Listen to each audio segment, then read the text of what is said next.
اللہ تمہیں 7 بیٹے دے 1 بیٹی ضرور دے.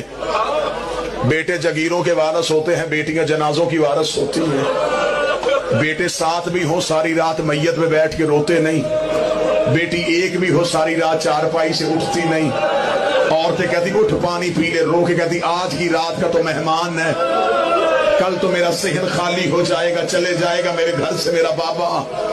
سر پہ قرآن رکھ کے بتا, لوگ اس بچی کو باپ کے جنازے سے پیار سے جدا کرتے ہیں. میں نے اکثر دیکھا ہے معاشرے میں, اگر کسی نے دیکھا ہو وہ رو کے میری تائید کرے اور ماتم کرے. میں نے اکثر دیکھا ہے بندے چارپائی اٹھانے کے لیے جاتے ہیں, کہتے ہیں 8-10 لوگ اور آ جاؤ, وہ کہتے 4 بندوں نے چارپائی اٹھانی ہے. وہ تڑپ کے کہتا اس کی بیٹی کا جنازے پہ لپٹی ہوئی ہے, تو اس کی بیٹیوں کو اٹھانا ہم چارپائی اٹھا لیں گے. جب لوگ بچی کو بابے کے جنازے سے جدا کرتے ہیں, سر پہ پیار دے کے بچی کو سینے سے چھپاتے ہیں, اور اللہ تیری بیٹیوں کی زندگی کرے. مجھے